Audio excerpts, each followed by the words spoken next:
Hey y'all, welcome to another episode of the J-Card podcast. Today's guest is culture tech researcher MKay, aka Michael Kelly, self-proclaimed think boy. If you like the intersection of music and tech, you are probably going to enjoy today's episode. We get into a lot of crazy stuff. We get into artificial intelligence and technology. We get into the death of music scenes and how you can try to replicate them online. We get into cultural trends. We get into how the film industry can teach us about fixing YouTube. And then, of course, we have his mixtape, and I hadn't heard of any of the artists on it before, so it was new to me. I loved it. If you want to support us, you can always go to tapeclub.substack.com and support us there. Even signing up for free really means a lot to us. If you have any questions, you can email us at hi@tapeclub.biz. I hope you enjoyed this episode. We've got culture tech researcher, founder of the Shelfy app, and general think boy, MKay. Michael Kelly. I'm just going to put it out there. Michael Kelly, a.k.a. Money Mike, a.k.a. as Miss Commodore put it, Big Mike. I almost put that as my name on here. I was like, is Alexei going to remember that? Of course. I couldn't remember if it was Money Mike or Big Mike. I think it was Big Mike. I think she was calling you Big Mike. Yeah, no, it definitely was Big Mike. That was which, our, for the record, was it 9th grade English teacher, I think? Yeah, which for the record, I put my name on the seating chart as Big Mike when I probably weighed like 120 pounds at the same height of 6 feet tall. So there you go. I was not big. The bean pole. Michael Kelly, welcome to the show. So pumped to have you. We start every episode off by asking one question: what is stuck in your head? So what has been stuck in your head lately? It can be, you can name a song, you can name an album, anything that is stuck in your head right now. I feel like, let me look up the name so I don't say, apparently it's pronounced Yahweh, but it's YHWH. Have you seen this? Yahweh nail gun. I'm just going to be straight up. I'm not editing this, so unless you say something egregious. So everyone's going to have heard all of that, I'm wasting all those time. Pauses. Yeah, I'm not editing shit. When the video is an hour and a half long, I don't edit it. But tell me a bit about it, Yahweh. I'm like terrible at describing music, ironically enough. I don't know. It's like super heavy. The guy uses these like rototoms, which is apparently an instrument from the 80s-ish. And it's like these drums where like it's a shit ton of toms. They're all like tuned to their own pitch or whatever. And so like the drums are absolutely insane. They're kind of like central. And then you have like these heavy vocals on top of it and a lot of just like droney guitar and like organ and like other things going on, but it's at the same time very melodic, and it's pretty wild. That has been stuck in your head. You're just kind of walking around hearing rototoms all day. Yeah, well, so I'm playing volleyball, and there's like beach courts down by the Lincoln Memorial, right? And so I walk down to the beach courts, and I got Yahweh nail gun in my headphones, and I get amped up. Okay. Which is like, I would imagine there aren't many other people going to these intramural volleyball games listening to Yahweh nail gun, but it gets me hyped. Yeah, that is a little absurd, but I love it. I feel like, back in the day, my music to get hyped, I would listen to the Shins. I love listening to the low. Yeah, dude, all the time. Like I would always put on just like that kind of relaxing, not too hype shit, because you're reserving your energy. Yeah, it puts me in a flow state. I'm like, okay, we're chilling. Everything's like normal. Yeah. Okay. For what's stuck in my head, it was randomly. I woke up today with a random demo that I made from many, many years ago stuck in my head. I don't know if you've ever had that where like you for sure made an old song and you just are like, why is that coming up? But because you listened to it a million times when you made it, probably. Yeah, it's true. Okay, so the first thing that I want to talk about, you build yourself here as a culture tech researcher, which I love that because it really describes exactly what you do. You have a YouTube channel called MKay World, so that's MKay World. Mm-hmm. And you also are the founder of Shelfy, which is the coziest place online to share what you love. We're going to talk about Shelfy in a little bit, but first I want to start with your YouTube channel. Here are a few of the titles of videos that you've recently made. What the film industry can teach us about fixing YouTube, sentimental software and the death of music, and the one that we're going to talk about right now. I made an AI twin. You should too. In this one, you created an AI twin to see what happens when you make AI more human. So what gave you the idea to make this, and maybe tell the people a little bit about the process of this video? Like, what did you learn? What did you discover? And generally what happened? So the idea came about, actually, it's been kind of floating in my head for a while, ever since like AI started to pop off a couple years ago, because there's all this chatter, and there continues to be this chatter, right, about AI taking over in like positions of culture, where it's like AI musicians and AI artists, and like AI is going to replace us. And for a little while, I was doing these little, which like these are now so overdone now. I had like this little screenshot blog, right, where I do like little Apple Notes, try and condense kind of like a little thesis or thought into like a screenshot in Apple Notes. And one of them was just about how like AI for the time being is like not going to be able to replicate our efforts in these like really human domains, because it lacks all these truly human things. Like it doesn't have, the same length of memory. It doesn't have this embodied experience of like all these like feelings in my bones and body as I'm like creating something. It doesn't have fear of mortality hanging over it. It lives forever. So I was like, until AI can like truly replicate us and live like a full human life where it's like 100 years old and it like breaks down sometimes and like has injuries, like AI cannot really replicate us fully for a long time. So that was kind of the thesis of this little like screenshot blog that I made a couple years ago. And then somehow, I think just like with all the AI in the zeitgeist, I was just like thinking about it again and turned it into a concept for a video where like, if my thesis is AI cannot replicate us as humans, what if I put that to the test and try and like replicate myself in like AI form? So that was a long-winded answer to where this idea came about. And so what did you discover through that? Was it like, did you basically tell the AI, hey, every time you feel some sort, or every time you encounter a problem, almost like bank it and turn it into like a memory or a scar or something like that? So I had this big idea to like do multiple experiments, but I don't know if I'll do that because this first one was a lot of work. But I was like, what does it mean to create an AI soul? Like, I don't know how to do that, but the closest thing is like values. Like those are the things that kind of guide our actions. Like if you like crave money and fame, like that will guide how you move throughout the world. If you're like against those things, that also guides how you move. So I did some survey because I didn't feel like coming up with a brand new structure for how to identify your values, because that's its own project. That would take like a whole career, basically. That is literally, people have already done this as their like psychology career. So I was like, let me bank off their work. And so I did the survey, like Myers-Briggs for my values, and came up with like, okay, these are things I care about. These are things I like actively don't care about, and kind of fed that into the AI and said like, you are an AI twin. Here are your values.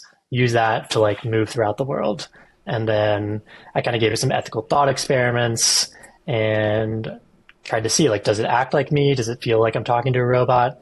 And it was actually kind of very eerie in some instances, like how good it was at feeling more human compared to like my typical ChatGPT experience. It talked about like feelings and like memories that like form scars. And yeah, it was pretty dark at times.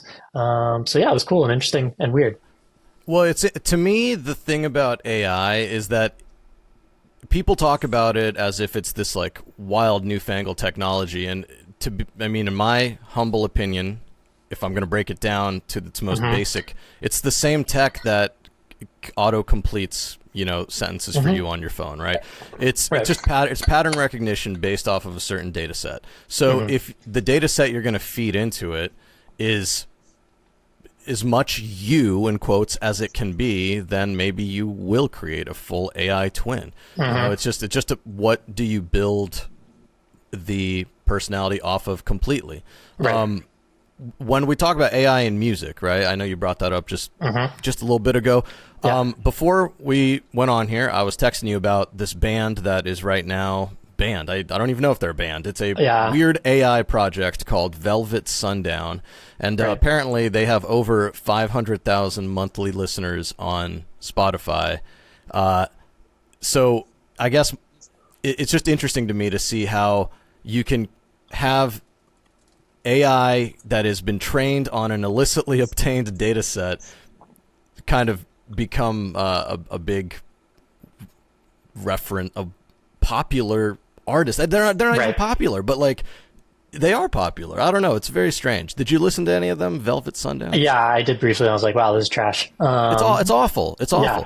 And I guess my biggest problem with it is what I just said, is that it's trained on an illicitly obtained data set. Like, you can tell that it's trying to sound like that's like soft rock shit. I don't know, almost like the Eagles wannabe type beat. But like, how do you train it to generate that kind of output? Well, you have to feed an input in. And if you're feeding in the input of unlicensed, stuff, how is the output at all fair, I guess?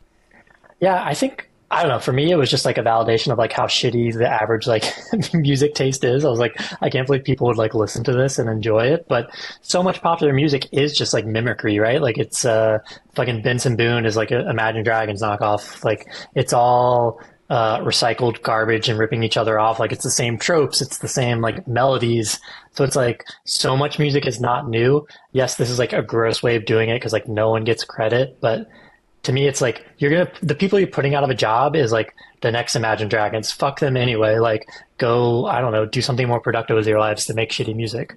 So, I don't know. Yeah, that's an interesting way to look at it. I mean, I think that's a slippery slope. Where it is. You can say that, but then the next thing you know, the only reason that these big AI musicians, I think calling them, first of all, AI musicians is such a crazy, we need to find a better term. But these AI artificial acts or whatever, yes, right now maybe they're trash and they're replacing stuff like the Eagles, who actually, I don't think the Eagles are trash, but I get it. Right. They're replacing stuff like Imagine Dragons, whatever. Yeah. Yes. But again, it's only as strong as the data sets they're trained on. So if you decide, I want to feed it some artists who I really love, like Dome 3000 or Woesum. I'm just looking ahead in the show. But if you feed it a data set of stuff that you love, you're going to create an output that is based off of that. And then suddenly, maybe you don't think it's trash. Maybe you love it because you love the input. Right. It's still unethical, but you created something that you really love. There's like two ways this can go, right? Like I think you mentioned in one of your newsletters, like the Suno AI guy and like his whole gross approach to like anyone can be a musician now, like stop putting in the hard work and just make shitty music, which is like the way the industry is going. It is, the quality of the music comes second. It's the artifice and the story and the memification of music, right, is like what sells it now. So it could really be that experimental music gets so drowned out that, I don't know, no one's making good music anymore. Is kind of like, that's my pessimistic take, which I was like thinking about coming on this podcast. And I was like, I'm like a kind of a hater on the industry right now. So like, I don't know if I'm the best person to talk about music right now, but I think even if there is, it's just a signal to noise thing. You're going to end up with a ton of noise. That doesn't mean that the good shit's not going to be there. It's just going to be much harder to find. Right. But I guess the positive take for AI is like, I feel like music's been like relatively stagnant in the past 5 to 10 years. Like we haven't had like a new artist that has really changed the landscape of music in a positive way and like changed the way things sound. And I think every major musical breakthrough in that sense has been actually driven by technology. Like Sophie's famous for using some like weird synth that like constrained their production to like really push this one synth to like crazy lengths and make all sorts of crazy sounds. And it's like Kanye was like famous for sampling and pitch shifting and using those like early DAW tools to make things different. So I guess the bull case for AI and music is like, does it open up a new toolkit that enables us to make like really cool things again that are actually new and interesting instead of just like sampling an 80s pop song because like that will get plays on TikTok? Like, does it open up some new sounds? Like, that's kind of my dream for AI music. Obviously that doesn't separate out all the negative effects, but can it open up this parallel path of like enabling experimental music in a positive way? There's still the question of like, how do you compensate those artists that you sample to create that? But I don't know, I kind of think AI is like our last hope for making music interesting again right now, because it is like you just buy a beat, or like it's like so homogenizing so quickly because it's become so easy to flood the market with like mediocrity. I think that the market has always been flooded with mediocrity. It's not that's not no different than how it was in the 60s and the 70s. Like, okay, but it's like there's so much more. Yes, there is so much more. That's true. Yeah. But that also means that there are so many more niches and cultures to be a part of. They're much, much harder to find. But like, and there are, for every billion, that's too much. For every million, whatever, people using Suno and generating all this AI crap, there are like artists who actually are doing it experimentally and thoughtfully. Holly Herndon, right? Like, there are those artists do exist. So I agree with you. I think, like, you know, there are very tasteful, very cool, intelligent ways to use it. My biggest problem is, again, what I mentioned, illicitly obtained data sets where, you know, a big company whose goal is just like profit is going to move fast and break things as they're so proud to do. When in reality, you're like, wait, but maybe don't break everything. Like, you know, let's kind of keep up with who we're hurting when we're breaking these things. Like, you're hurting smaller bands a lot of the time, you know? And I don't know, it's a bigger kind of question, but it is no question that AI is taking over the music conversation. Tech Radar, a couple headlines that they had when I was looking at this Velvet Sundown thing, one headline, AI can write a hit song, but it can't lift your soul or break your heart. Funny, you talked about souls. True. It also said, is AI bad for music, or is it just another step in the auto-tune timeline? Kind of something you just That's like what Kanye said, basically. Yeah. In your other piece that you made, it's called Sentimental Software and the Death of Music. The way that I've described it here is the story of a decades-long battle between the music industry and the tech industry. I believe I lifted that from your description. Yes. Spoiler alert, you said tech won. So tell me a little bit about that take.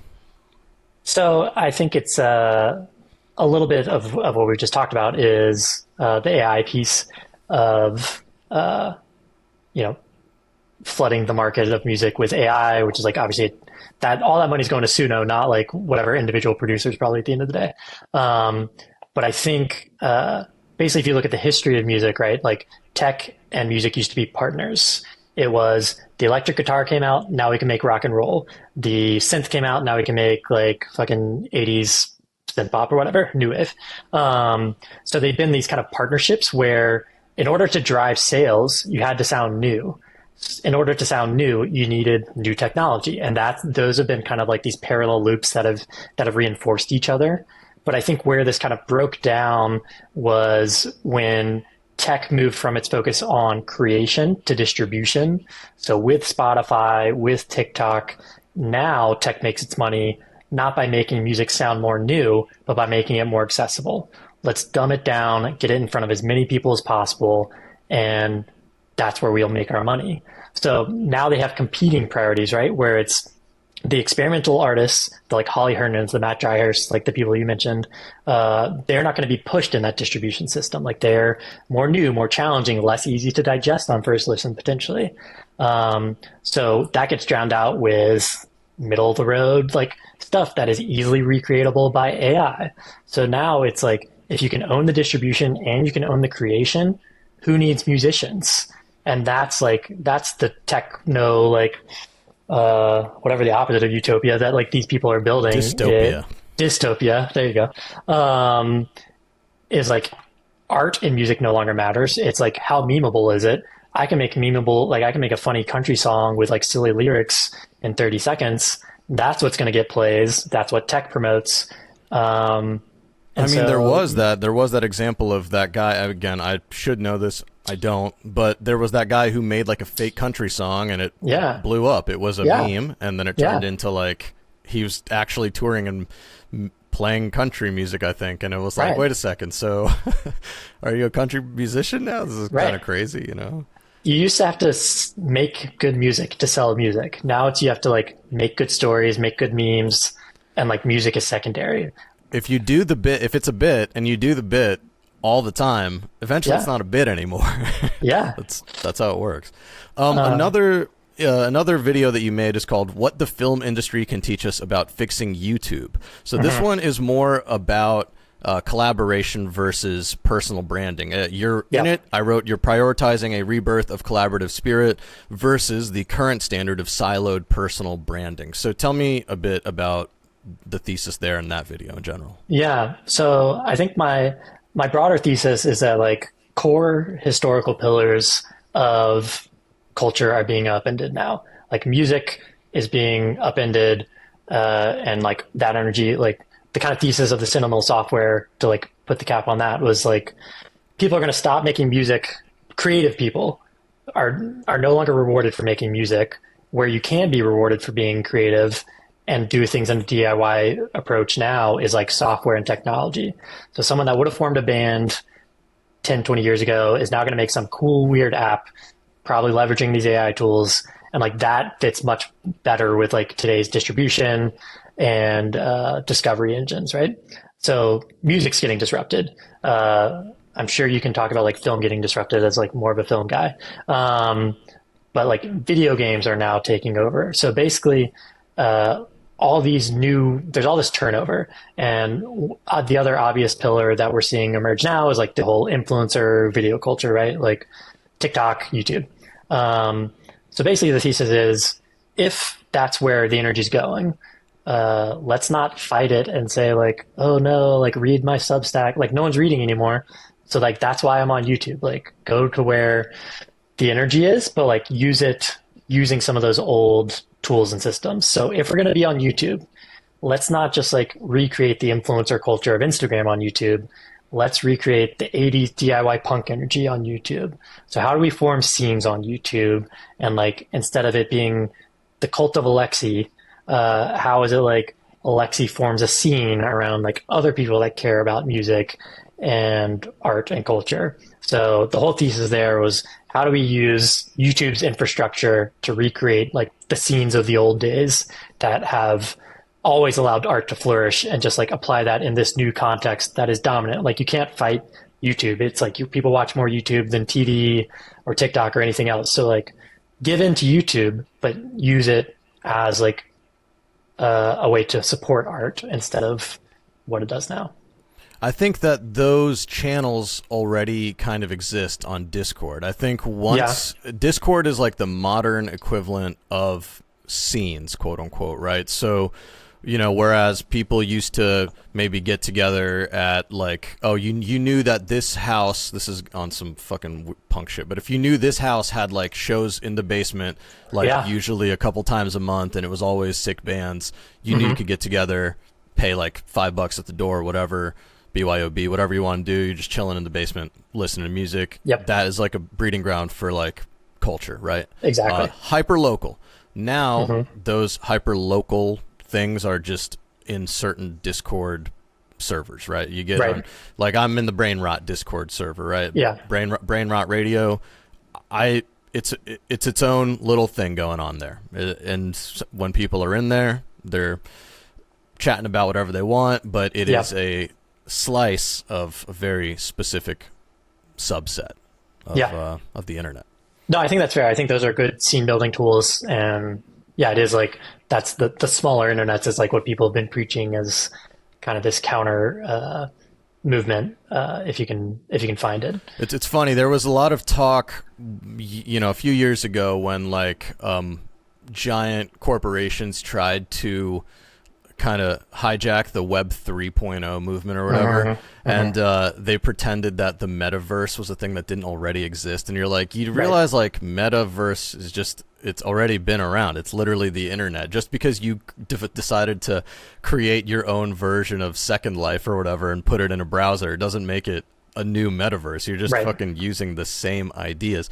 But the reality is, like, yes, you can talk about Web 3.0 being I'm way off the rails here, but Web 3.0 being a decentralized concept, but that's kind of what, you know, in their own way, things like Discord are like social decentralization, because you have to, a lot of these servers are private and you kind of have to be vetted to get in. So it's almost like this weird idea of social decentralization. I don't know how I got to this point, but that's where I think, you know, that's going.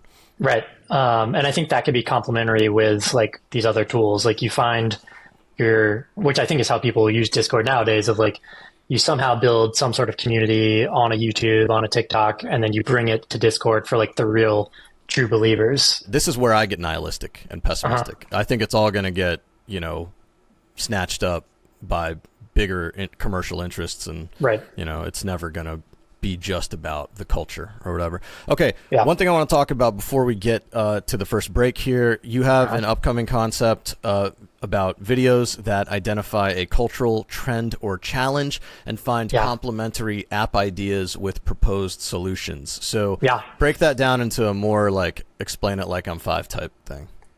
Yeah, so I've started this YouTube channel, and I think the one thing I've seen, and kind of why I started this channel, is there's so much commentary that it lacks kind of teeth. It's just like, let's talk about XYZ in the news, let's ride the wave and get some peripheral attention, but there's never any talk about like solutions and like real world takeaways. It's just like, everyone's getting plastic surgery now, haha, like, isn't that funny? Or, you know, making up some bullshit take that can never be proved right or wrong, like nuance is dead. It's like, that's fucking bullshit, but you can talk about it for 40 minutes and like have no real impact on the world, but get attention.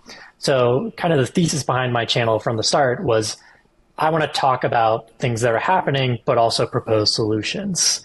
So music is dying, but like you could put creative energy into like technology if you're like at a loss right now. So that's kind of where I started with these video concepts, and I'm coming up with like the next season, right? Is what I'm calling it, of videos where I want to take that a step further and basically do a video essay deep dive on some trend or systemic challenge, and then actually create like a complementary app that proposes a solution. So I don't have any examples I can talk about yet. Well, when you say create a complementary app, you mean actually build like a beta or like a alpha version of like it or an something? MVP of some sort. I think it'll. Wow. Yeah, I know it's way too much work. That's awesome though. I mean, that seems like it's going to be a great. I mean, that's interesting because you're not just watching a video; you can also like participate. It's almost like it takes there a lot of people talk about the idea of a second screen. It takes like the second screen concept to like a whole new level where you have a screen where you're engaging with the video, but the other thing where normally people are scrolling, you're actually participating by engaging with an app that is complementary. It's very interesting. I feel like it's just a matter of time until I don't know, HBO Max or whatever. Mr. Beast hijacks it. Yeah, Mr. Beast hijacks it and starts. Maybe there is a Mr. Beast app already. Who the hell knows? There probably is. Where can people keep up with that? YouTube, MKay-world, I guess, or Twitter is where I do most of my yapping nowadays. So MK__world. Interesting. I got off Twitter. So the other day I tried to. Someone posted something because there was a new show that someone I work with was launching, and I clicked on it, and like I couldn't even watch it because I don't have an account. So it's become its own kind of talking about siloed things. It's its own siloed thing. But I feel like the same way I feel about YouTube, where it's like, yes, it sucks in a lot of ways, but you can either like bend it to your will or like opt out. And that's how I feel about like Twitter. Like Elon's disgusting. I've like muted him. He's not on my feed. But I still find like a lot of cool people and interesting ideas on Twitter. You have to like kind of tune your feed and follow the right people. But I do feel like I'd be like missing out on things, not just like the FOMO of like missing out on like this meme, but like really like it does generate a lot of ideas and discourse for me. And like I've connected with cool people off of Twitter still. Like you can still do that if you try. I just like DM people. So I understand the impulse to get the fuck out because it is like very toxic in its own ways. But if you can stomach the toxicity and work your way through it, I do think there's still value to be unlocked there. Yeah, I mean, well said. Last thing, I know Yes. I teased it at the very beginning. Shelfy. Give the Shelfy. people a quick little breakdown on what Shelfy is, then we'll get to the break. Yeah, so Shelfy is an alternative social media app. This goes back to like I'm trying to put my money where my mouth is and not just like talk shit about the world, but actually like put forward solutions. So basically, like this is a response to like some of the toxicity on Twitter, where it kind of rewards like constant yapping and just like bullshit takes and noise, right? Like the more you tweet, the more attention you get. So Shelfy is kind of like a rejection of that thesis. And the idea there is you get these little small curated profiles. You can only have like 8 active posts at any one time. And the idea is you're kind of limited to these core cultural categories of like talking about music, film, articles, you know, what you're reading.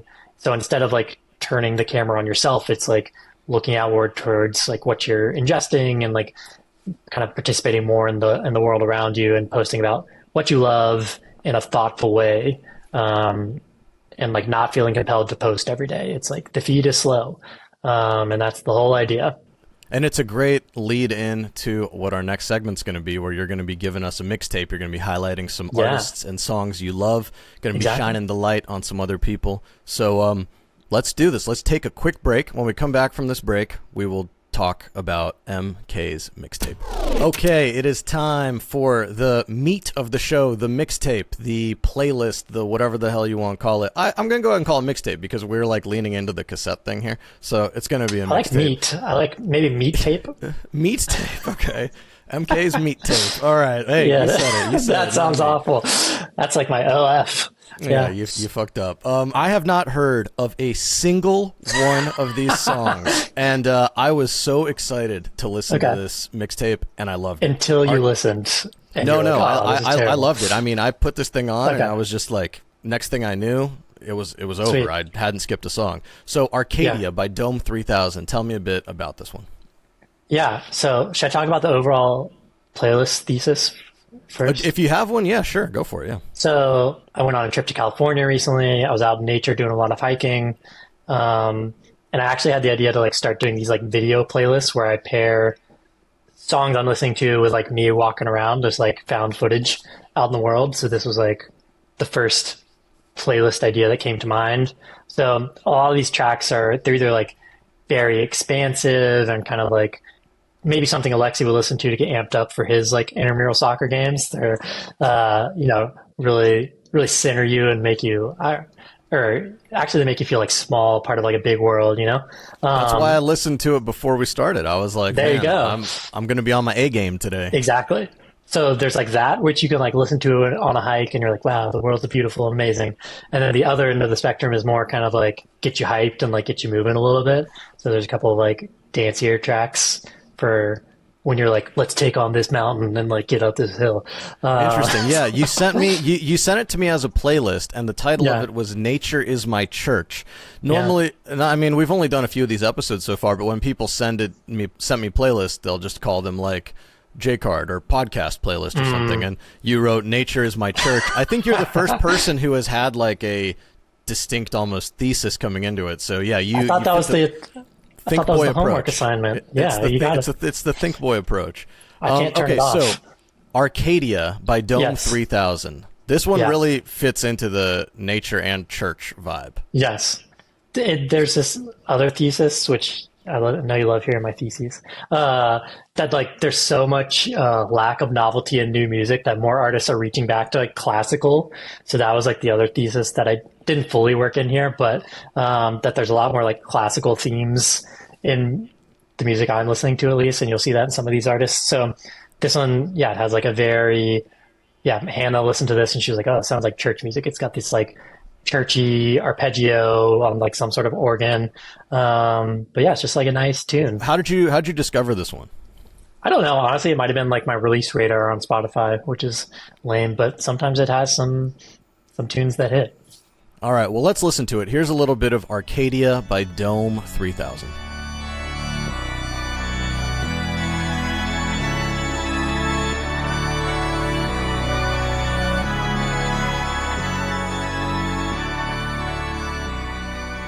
Next up is a song called A Tune for Us by an artist called, I don't know how to say it. Is it one word? Is it DjRUM or is it DjRUM? I don't know.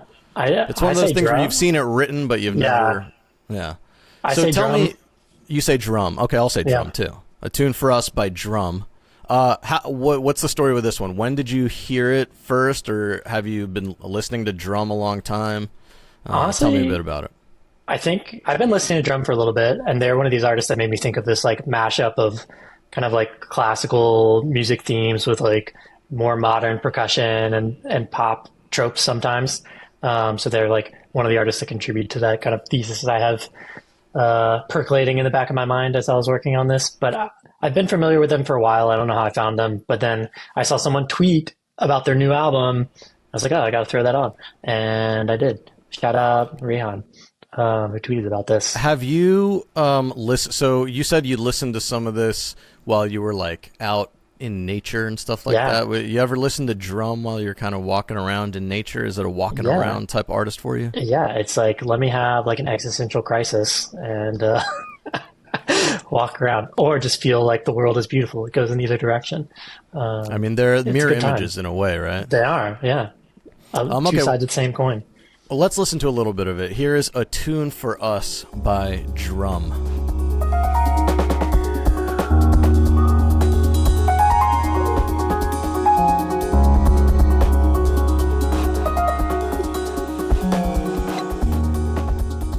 Next up, Anatole Muster? Anatole Muster? I don't know. Just Another Step.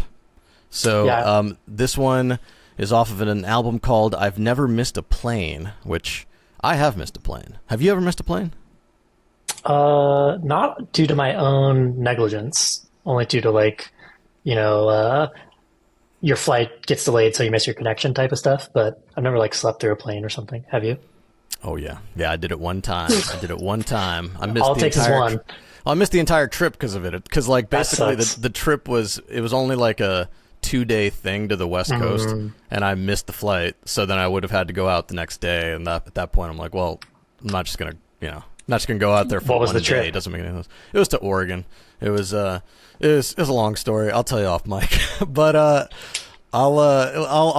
let you tell me about Just Another Step and this artist. How do you, first of all, again, I should know how to pronounce these things. I don't. Anatole Muster. I don't know. I think he's like Anatole European or something. Anatole is a Russian name, so it's like, to me, I see it, I think of it, Anatole. Okay. But I think he's, for some reason I have in my mind that he's like European, but as I say that, I have no reason to justify that. I just like have a vibe that he's European. I think he's like collaborated with this other European artist that I liked and like wanted to throw on this playlist, but it's way too intense for hiking around, which I can like, maybe I can throw it in at the end. But he's like here he's a Swiss London-based accordionist and producer. Yeah, he shreds accordion, but he also has some like nice kind of like experimental pop tunes. Honestly, this album I didn't love, but this is like one track I enjoyed on this album is like an earlier EP or something where he has some real tunes. He brings in some like kind of emo elements with like these like kind of, I don't know, over the top arpeggios and things like that. And I think you'd like him. I'll send you some of his other tracks, but this one was just a newer one, so I threw it on this playlist. Well, let's listen to it. Here is Just Another Step by Anatole Muster.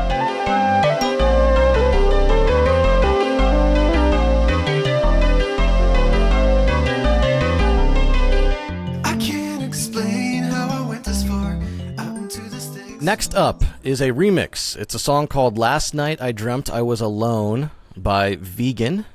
Vegyn, and this is the Loukeman remix. So one thing I wanted to touch on here, when it comes to these playlists, what I've been finding is, these mixtapes or whatever, what I've been finding is that there are so many artists who are just gigantic, and it kind of goes back to something we talked about in that first segment, where there's so much shit out there that is just giant, and like I don't even know it exists. You know what I mean? This is one of those things. That Vegyn has nearly 1 million monthly listeners according to the Spotify metrics. Loukeman has nearly 250,000, quarter million of monthly listeners. I've never heard of either of these people, either of these things. Yeah. So you definitely heard Vegyn's work. He's like a very respected producer. I think he blew up after working with Frank Ocean on Blonde. So he's like big time music guy, and I would imagine a lot of his plays are from kind of spill over from people learning about him through his collabs. But he's like a great producer in his own right. And so, yeah, he's kind of been around for a while. Loukeman, I don't know how you say it, is a newer producer. I really liked his previous album before whatever the most recent one that came out, and I was really excited about him as, you know, one of the few people that got me excited the year that came out. But was that album called SD2? The newer album is SD2. The better SD1. SD1 bangers. SD2 decent. But I do like this newer track and remix. This is one of those that it's like you got a big mountain to climb on this hike. This will get you kind of like pumped. So yeah. All right, well, let's listen to it. Here's Last Night I Dreamt I Was Alone, Loukeman remix.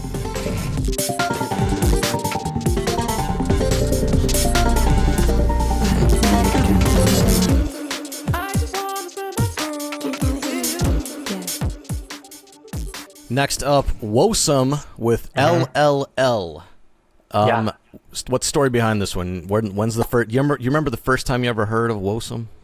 Yeah, years ago. I'm trying to see if I can find. He's like a year. What is it? Year 001, year 01. The label with like Blady, Echo 2K, Tyboy. I'm pretty sure he's part of that scene and has like done production work for them. So I think I learned about him as kind of like a spill off of that whole scene, which especially a few years ago, was like really fun and exciting. I feel like in recent years it's kind of been less interesting, and they've kind of been rehashing a lot of their, I don't know, a lot of their successful themes and styles. I'll tell you, I have heard about things that are in that sphere a lot actually through the Brain Rot Radio Discord, but it's all stuff that I've never really tapped into. Okay. So tap in. Is this like hyper pop adjacent? That's just the vibes I get based on the names of these artists. There's definitely some adjacency. It's definitely less hyper. I feel like they even pull in a lot of kind of like early thousands rap in terms of like the production style, like those really like catchy little, remember like ringtone rap? Like Akon would make something that's like very, like the melody of the production is very ringtone friendly. I feel like they pull in a lot of that sometimes from like a production style. There's like Young Lean is like part of this scene too, and he's kind of like one of the figureheads. But you should tap in like Tyboy. Tyboy's like 2021 album or whatever. Really good. Oh, and he has a song that's like "Kiss Me Through the Scope," which obviously kind of what's the guy? Soulja Boy reference. Yeah. So they had like a run where they were like really interesting, but I feel like it's kind of been watered down in recent years. Yeah, everyone stole all of Soulja Boy's shit all the time. He was the OG. Him and Lil B. Everyone stole everything from them. Yes. Yeah. Okay, here is Woesum with L.L.L.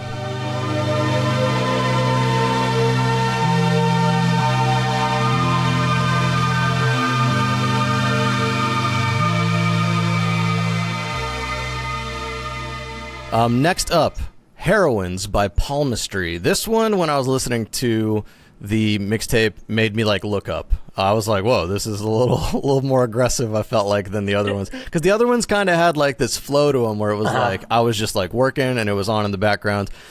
And this one, I looked up and I checked what it was. Because you were like, banger alert. That's the thing, is it's like, The other ones I didn't look up. You know, is it better to be in a place where you look up and check the song, or is it better to just be completely, you know, sitting there and letting it flow over you? Who knows? I mean, I feel like it depends on the mood you're in, right? Yeah.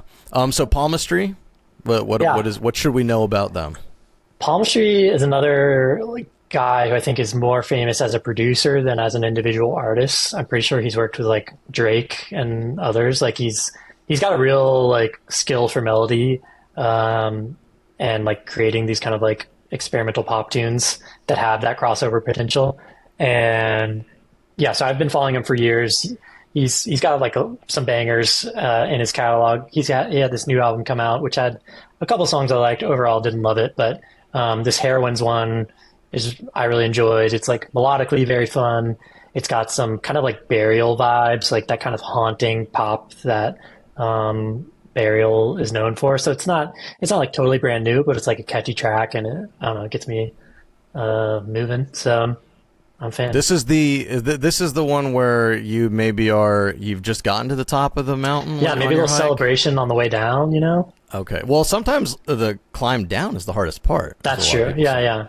Maybe it's like when you're eating your sandwich afterward. That's like the best part of a hike is the sandwich. Well, you eat the sandwich at the top, right? Well, yeah, at probably. The top if it's a longer hike, yeah. So this is sandwich. This is the sandwich soundtrack. Yeah, a lot of sandwich references in this episode. Yeah. All right, here we go. Heroines by Palmistry. Enjoy your sandwich. Those resting wings hit so elegant. Heroines on heroin. They come for the blow, then it's back to the glow. Next tune. Pulled Me In Dark by Giant Claw. Tell me about Giant Claw, or tell me about Pulled Me In Dark. Is there a time that you remember like first hearing this song or first hearing this artist? I think I listened to it on the plane on the way to or from California, where I was having this hiking trip. So it's like very new because it was like a few weeks ago. And I think this is off an upcoming album that's not even fully released as like one of the singles. But I should remember this guy's name. We follow each other on Twitter. No big deal. I will say I'm looking at the album art across the board for this artist, for Giant Claw. And the album art is amazing. Like, this is like on some fucking sci-fi art shit. This is like a very interesting. I don't know.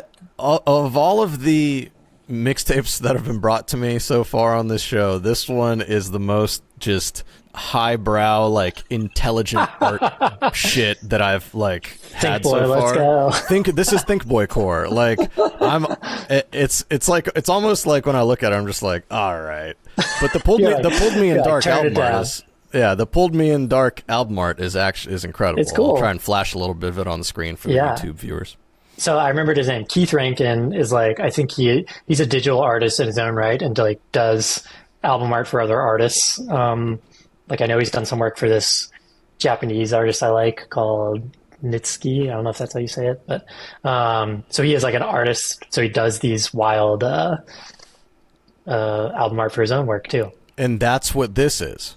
Yeah, that's him. Wow. Okay, so that makes sense. Yeah, like the album art is the first thing that grabbed me. I mean, it's wild. Sorry, apologies for anyone watching, but my eye line keeps going over here because I can't look away from it. It is it's creepy. It's really creepy, really cool stuff. I'm a huge fan, and you know the album art is like, if someone has the taste to select good album art, they probably have like pretty good music taste, which like is the opposite of you shouldn't judge a book by its cover. But yeah, I agree with you. I mean, this is amazing, but let's listen to it. Here's Pulled Me In Dark by Giant Claw.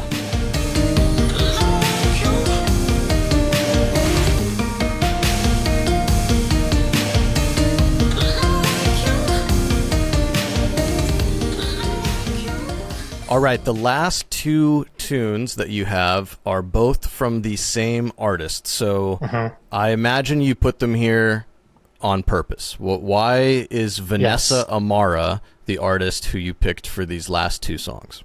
Because I couldn't pick which one I wanted to put on here because they're both so good. And they're both short. They're both like together they're 2.5 minutes. So and they flow into each other very nicely. The first one is called Right Here and Upside Down, and the second one is Love Won't Love You. Let's talk about Right Here and Upside Down. Well, I guess maybe how did you? I remember when I listened to that one, it reminded me of. This maybe is not the most accurate reference, but to me, at least, it reminded me of Clams Casino. It just felt like that old sampling style from like whenever Clams Casino first blew up. Actually, it's kind of a Lil B throwback there too. But it's like it just had that same ethereal nature about it. Yes. So tell me a bit about what that song maybe means to you, why you picked it. Well, Vanessa Amara, which I think is 2 people, not 1, is probably this is up there with Yahweh Nailgun on like my favorite releases this year. It's really I don't know, it's amazing. This is again falls into that kind of bucket I was talking about of like pulling on these kind of like classical tropes and instrumentation, but mashing it up with like UK garage style sampled vocals and like much more modern pop techniques, and it creates this like really cool mashup of like Love Won't Love You is like these very like classical organ chords paired with this like looping vocal, which is just like such a combination you don't really see very often because it is such different scenes, but it works amazingly, and that's kind of like the story of this whole album is very old meets very new. And I think it's incredible. I think it's like, I'm mad that like more people aren't talking about this band because I think it's like fucking amazing. But that's the nature of the music world nowadays. I mean, that's how it's always been too. You know, you're not gonna, the most like thought-provoking music is naturally not gonna hit the top of the chart, and that's fine. But I feel like it's pretty accessible, no? It is fairly accessible, but I think when I think of chart-topping artists and the folks I know who listen to chart-topping artists, I do not believe they would find this accessible at all, to be honest. They'd probably turn it off. I don't even mean chart-topping as much as just like within the whatever exists. I don't know if you call it an indie scene anymore, but like more people that care about music should be talking about Vanessa Amara, in my opinion. I love it. Let's listen to Right Here and Upside Down by Vanessa Amara. Upside down, right here and upside down. And then, of course, Love Won't Love You, the closing track, also by Vanessa Amara. I looked this up. In their bio, it says, the music that they make is purposely difficult to classify, working within a patchwork of playful absurdity and contemporary classical music. So really, I mean, that's a great way to put it. It is kind of like contemporary classical what they're making. Right. Yeah. It's both of those things, very contemporary and very classical at the same time. I think that they are the kind of band who would play at what's that place in Brooklyn and Williamsburg? It's called like Sawdust, National Sawdust or something like that. You know what I'm talking about? Yeah. That's they seem like that kind of I thing. think my prediction is they're going to get a big team up with like, I could see the 1975 working with this band. They're very like anthemic at times. That's like a mashup I think would be pretty incredible. I'm an unashamed 1975 fan as well. So that was like who came to mind. You couldn't put them on this list though. That wouldn't have made any sense on this mixtape, right? They wouldn't have fit, no. No, they wouldn't have fit. If you closed it with a 1975 song, I would have probably just had to roast you for the last bit of it here. Instead, are you not you're getting your flowers because everything has been amazing and they're all new discoveries for me. Okay, great. That's the whole idea. Let's close it out. Love Won't Love You by Vanessa Amara.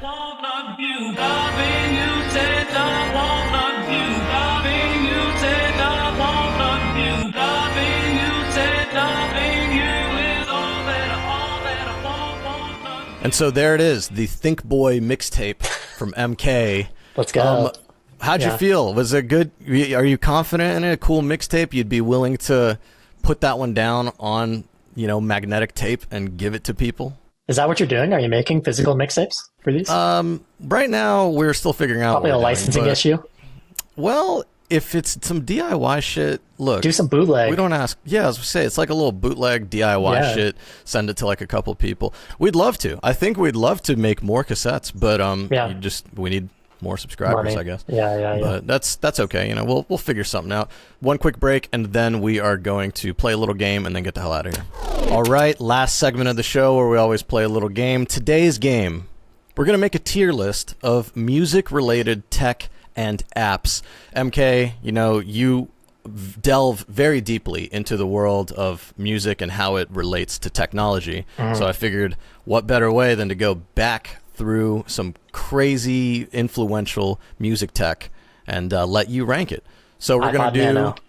Yeah, well, don't ruin the segment here. Don't jump the gun.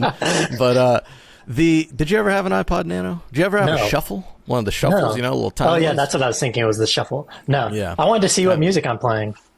Yeah, me too. I never had the shuffle. I had a mini. Mini was my favorite one, I think. Okay, that's why. Speaking of all this tech stuff, it's like the whole we're gonna all wear these like little AI pendants that we talk to. I'm like, we need a screen.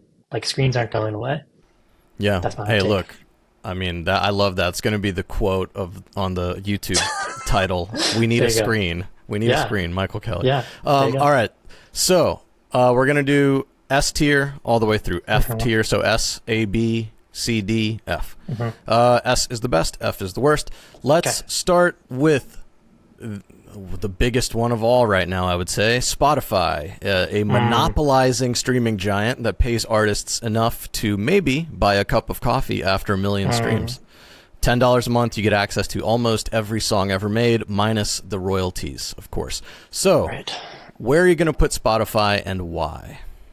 It's tough because it's like I acknowledge the democratizing power of Spotify. Like I'm able to access many of the artists we talked about today that I would have pirated in my teenage years because of Spotify, and distribute them via playlist and kind of spread things around that way. So from a user perspective, like Spotify is decent. I will say I'm very aware at the same time of like how shitty they are at like recommending and promoting good music. Like they really pushed their kind of mood machine mediocrity bullshit. So I think I give them like a B, because they have some utility value, but from an operations perspective and editorial perspective, they're really shitty. And obviously the way they treat artists is really shitty. And the founder is like putting all his money towards like war tech, which is really shitty. So all that's like pretty gross, but I do use it all the time. So I don't know. So the utility gets it a few bumps up, and then all of the rest of everything pushes it down. So we average out right at a B tier. Yeah, B, C, somewhere in there. Oh, B or C. Well, you got to pick one. We'll go B for now. I can always revise. Yeah, you can always revise it towards the end. B tier. Next up, you talked about pirating music. Well, it's Napster, the OG music pirate ship that revolutionized file sharing. Where you put Napster? Napster was an incredible experience as a teen. I like had my iPod, like I had maybe 10,000 songs on there. I did not have $10,000 to spend on music at that time, like if it was $1 a song. So it was pirating music truly opened like an entire new world for me, right? So from that perspective, incredible. But at the same time, artists got no money from that. Not so good. Napster basically destabilized the music industry in much the same way that Spotify would go on to do 20 years later. Right. It precipitated it. It's almost like better that they didn't make money either, right? Or did they? Definitely not in the same magnitude. Oh yeah, of course. No, not at the same magnitude. And it wasn't, I don't think, it was more underground, right? I don't believe they had like shareholders and shit, they certainly weren't getting involved with like nation states, Yeah. I was a SoulSeek person pretty quickly though. So I would say SoulSeek is like A tier, because that was like, that's where you found the real shit. And like, did you use SoulSeek? Well, we'll get into what I used further in this thing, but Napster I did not use. Napster was a little bit before my time, I think. I used it briefly. I was like Napster, LimeWire, SoulSeek. Now, Napster did have a great logo, a cat listening to music or something like that. Where would you put Napster in this tier list? I'm going to say B. It's got the same issues as Spotify, I think. I'm tempted to put it at like an A, but that just feels bad too. Yeah, so Napster joins Spotify in the B tier. So far, 2 B tier tech, music-related tech. Next up is what I've grouped into one thing, iTunes/Apple Music. I know that they're technically different things, but to me, they're the same. The number one digital music storefront for quite some time that eventually turned into yet another subscription service. Also, the original home of podcasts. So iTunes/Apple Music. Where do you put this in your tier list? I forgot about the whole podcasting thing. That's pretty wild. I never really used Apple Music that much, right? Unless I couldn't find something on the pirated web, then I would occasionally pay for it on the iTunes store. I don't use Apple Music nowadays because I'm stuck on Spotify. So to me, where iTunes was really useful was as a library for digital music. Like you could take all of, like I would go to the actual public library, I'd get CDs and I'd rip them onto my computer. Nice. And that way I would build up my iTunes collection through that. But to me, I really valued iTunes as a kind of like a metadata repository. Storage repository. Yeah, exactly. Yeah. No, yeah, I think now that you mentioned that was the value, right? So I'm going to go A tier because I use the shit out of that to organize my iPod. And that's where I would also store all my personal demos and like listen to those. So it was like a very formative piece of tech. And I guess they tried to pay people. I don't know if they did any better than Spotify, but we'll go A because of the nostalgia. I love it. Putting iTunes and Apple Music together in the A tier. I think that's a great ranking. And I do believe, I'm not totally sure, but I do believe the iTunes store is still a thing, and it is actually used so infrequently that there is like some sort of hack. I don't know, call it what you will. But if you release a single, you can actually just buy it enough times that you can get it up to number one on the iTunes store, great. Which don't think it matters anymore. Next up in our music-related tech tier list, Last FM, still beloved by many music-obsessed folks. This music tracking service introduced the word scrobbled to the vocabulary. What do you think of Last FM? Did you ever use it? I was never a heavy user, so I don't feel like I have like enough experience to really rate it appropriately. I do think the like people doing their kind of album grids based on what they're listening is fun, and people still post those on Twitter, which I like to see. And I do remember when I was like releasing music more actively, especially in the blog days, I'd be like, how many times was my song scrabbled? And I'd like go to Last FM, and that was cool. But yeah, I was never like a heavy personal user, but I like the idea. Let's give it an A. Fuck it. All right, A tier. Last FM joins iTunes in the A tier. Yeah, I think Last FM is cool. I don't use it anymore because honestly, like I don't feel any need to know how much I've listened to songs. I just don't care. And I also I don't share any of those album grids. You know, it's like I don't know. There's plenty of other places you can see what I'm listening to. Just I got a radio show. I got this fucking blog, this whatever podcast, Substack bullshit. Like I don't need a Last FM. Next up, oh man, this one is a heavy hitter. It's the social network where your band's first demo track was probably the highlight of your page.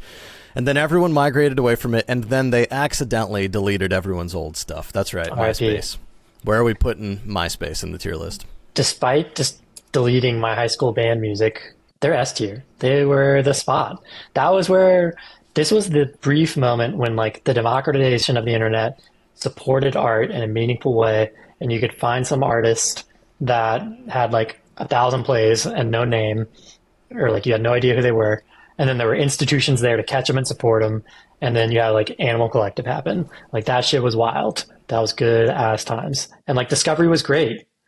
It's really interesting that you put it that way, because I feel like you could spin it the exact other way, where you could say it was the beginning of the end, where local scenes opened up to getting like, you know, national acclaim, getting record labels, record companies putting their hands in there, pulling people away and starting to destroy local scenes. I'm not arguing that. I'm just saying that there's two ways to maybe look at it. I hear you. But yeah, MySpace, I mean, you're putting it in the S tier. I think that's a great place for it. We remember all of the great memories of MySpace. You said your first band's demos were on there and they got deleted. I'll tell you a little. I don't know if I told you this. I might be breaking news. Your high school band was the first concert I ever went to. So hell yeah, sick. Yeah. I remember there like was my 16th birthday party or something. I believe that's what it was. Yeah, Hell yeah. Murray Hill, right? I think yeah. I remember there was a Chick-fil-A catered, and I stood in the back of the room. We got those nugs. Yeah, man, I was eating chicken nuggets. I was listening. I was like, man, this live music's not bad, bro. Dude. Got chicken nuggets on deck. Never again did you eat chicken nuggets at a DIY show, I would imagine. It never happened. No, it was just like PBRs and like Cheetos. All right, the next one. The app that introduced your computer to every virus imaginable and a massive collection of questionable MP3s, right along those same lines. Nothing says early 2000s like downloading a sketchy version of your favorite song. It is LimeWire. Yeah. So, yeah, I guess you can bundle like all of those things like LimeWire, Kazaa, whatever, the next generation of Napsters. Yeah. But let's stick with LimeWire because that's the one that, I had. I think that was kind of the bigger one, at least in my group of friends. Yep. Where would you rank LimeWire? I feel like I had a heavy relationship with LimeWire. I remember downloading songs and waiting for them to, while I waited for them to download, because it like took time, I played that fucking pinball game. Yes, Space Cadet Pinball. Space Cadet Pinball, bro. So I'd be like downloading an album and listening to it while I played Space Cadet as it like the songs continued to download. So basically A tier is like my nostalgia bucket. So it's going nostalgia bucket A tier. Okay, nostalgia bucket A tier for LimeWire. Next up, this one, people could say maybe this isn't music-related tech so much so, but I think at the time, I would argue that it was considered tech. It's MTV. I figure they were a channel that brought you music videos. They brought you Total Request Live. And even though now it is a strange mix of reality shows and reruns, it really did kind of change music in a lot of ways when it started. So it's before our time a bit, but MTV, where would you put it in this tier list? I didn't experience it too much. Like I wasn't a heavy user of like when it was peak music days, but I like the idea. I like that it existed. Like a television station devoted to music seems like totally wild to exist nowadays because like no one would care enough to probably support that. So I do love the idea that like music was centered, even though it wasn't always the best. So, I think it's you and I both grew up in a time where it was just it started being reality shows. Yeah, exactly. There was a bit of music going on, but it was mostly like, oh shit, Cribs or whatever. I think that it would make sense to look at MTV big picture, because I imagine that it completely revolutionized things in the 80s. But I don't want to cloud your judgment. Where would you put it in this tier list? I think it basically goes bucket B is my mixed results bag, where it's like they did some good things, they did some bad things. So I would say MTV goes there. All right. Next up, one of the online radio streaming pioneers that I think is still around, but it's mostly been killed off by Spotify and Apple. It was my personal introduction to online radio. It's Pandora. I thought you were going to say Hype Machine. Hype Machine. Yeah, Hype Machine's a throwback. Hype Machine. A tier. Is it A tier for you? Well, I'm not putting it in here, but Hype Machine it was cool. It had a moment. It's still around, but I don't know how relevant it is anymore. But Pandora had a big moment too. Pandora, garbage. It was always garbage. Fuck Pandora. I hated it so bad. It was like the worst.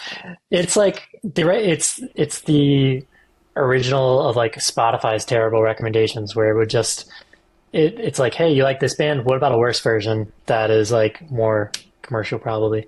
I never got anything good out of Pandora. So fucking D tier, F tier. Screw Pandora. It sucks. F tier. It sucked. Wow. This is the first time on this that we have like a massive disagreement, because to me, Pandora, it's just because of how I used it. It was really important to me. Like it was through Pandora that I discovered, artists like Sam Prekop and like Steve Malkmus, where it was like, I was like, wait a second, this Steve Malkmus guy is good. His solo shit's real cool. Or I didn't even know it was a solo shit. I was like, he's real cool. And then I looked him up. I was like, oh, this is the Pavement guy. What the hell? Same with Sam Prekop. I was like, oh wait, this is the C and Cake guy. What the hell? Like, so to me, it was very important. But I understand where you're coming from. I just thought the recommendations were largely bad, and so that was like its whole thing was recommendations. So. And I think it was blowing up at the same time as like the blogosphere, and the blogosphere was much more reliable for me at that point. I did use Pandora and occasionally find something, but for me the hit rate was so low.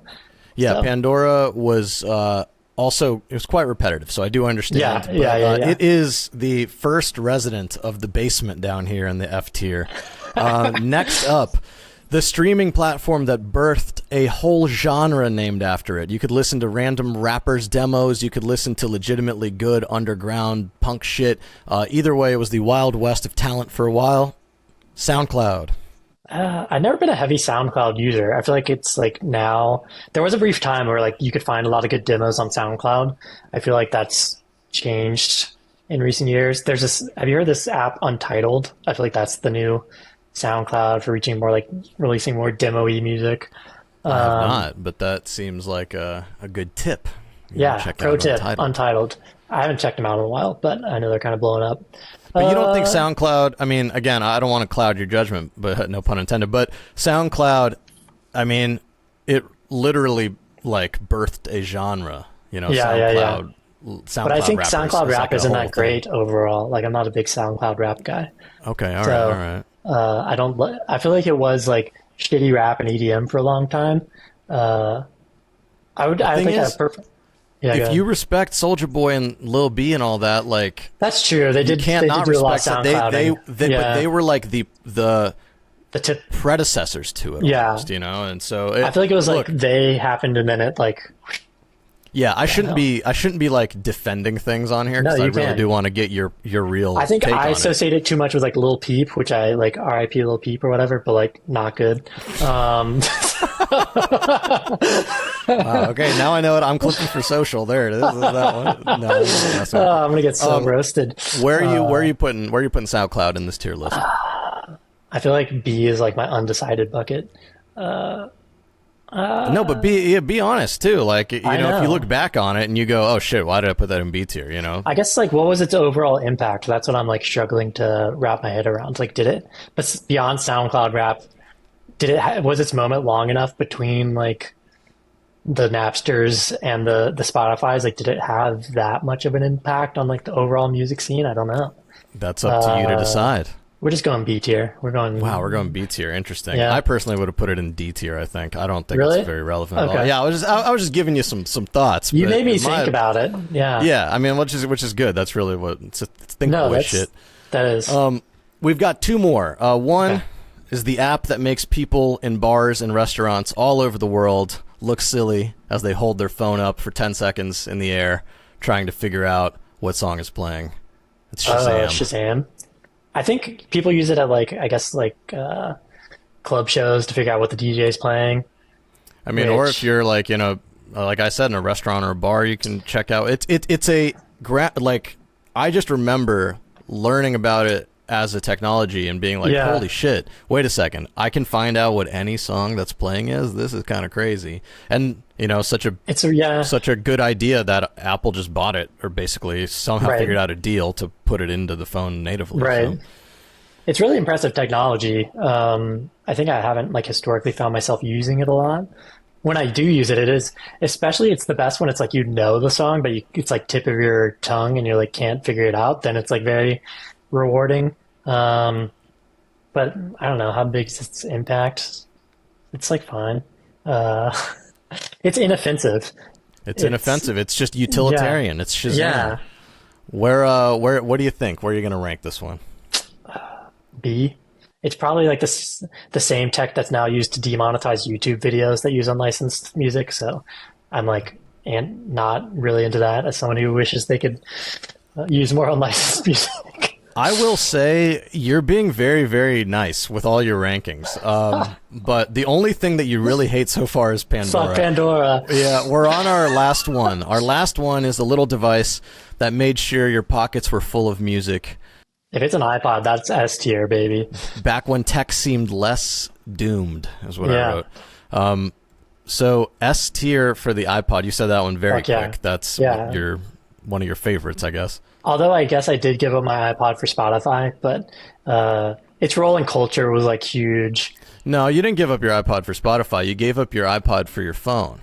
Yeah, that's true. Your phone happens to have Spotify. The iPod got given up on by Apple. They just rolled it into the phone, you know. That's true. Not your fault. Don't blame yourself. Thank you. I'll blame culture. iPods are great. let's have a look back. Your 2 S-tier ones are the iPod and MySpace. Fuck yeah. So kind of gives you a nice little time capsule of what felt S-tier to you. In your A-tier, you've got iTunes/Apple Music, Last.fm, and LimeWire.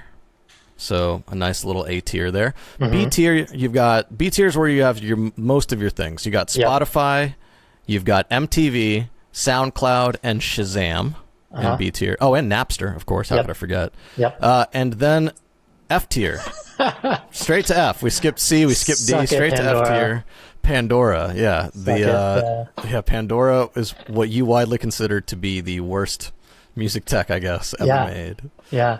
Well, hey, thank you for giving us the tier list. I got to say, every show so far, I've kind of made up this game at the last minute, and I kind of like this one. I thought it was pretty good. Tiers is fun. Yeah, that's a good one. Yeah, we did it. Okay, MKay, thank you for coming on the show. Why don't you plug real quick what you got coming up, where people can find you, and then we will get the hell out of here. Thanks for having me. You can find me on YouTube and Twitter. Those are my main spots. MK-world on YouTube, MK__world on Twitter. But that's where I'm yapping about culture, art, music, tech, how those things intersect, how they work together, how they should work together, how they often work apart these days. And out there dreaming up new solutions, and hopefully that'll inspire some of these types of RDTC types of people to build a better world for art, because it's in crisis right now. Like, art is not winning. So, Oh, what a hopeful last note there. But no, I recommend MK World on YouTube. The videos are they're fun and they're insightful and they kind of make you think, so that's much better than what this show does. This is great. Thanks for having me. Yeah, of course.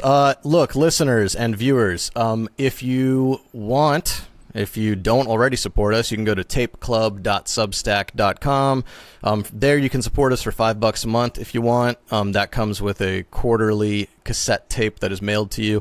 And if we can get enough supporters, you'll get more tapes. We're going to try to send them as frequently as we can. It's an art project first and foremost. It is not a commercial venture. I guess here's what I'll say. If you're paid, you're going to get another link sent to you it's a different feed. It's going to have the guest's full mixtape. So, if you want to hear all those songs in full, just throw them on in the background and let it rock. You can sign up, become a paid subscriber. You'll get that. But yeah, mostly I just want to say thank you for watching. Thank you for listening. And MK, thank you for being here. Thank you, Alexei. The J-Card podcast is a fully independent production. It is made possible by listeners and viewers just like you. So if you want to support us, tapeclub.substack.com is the place to go.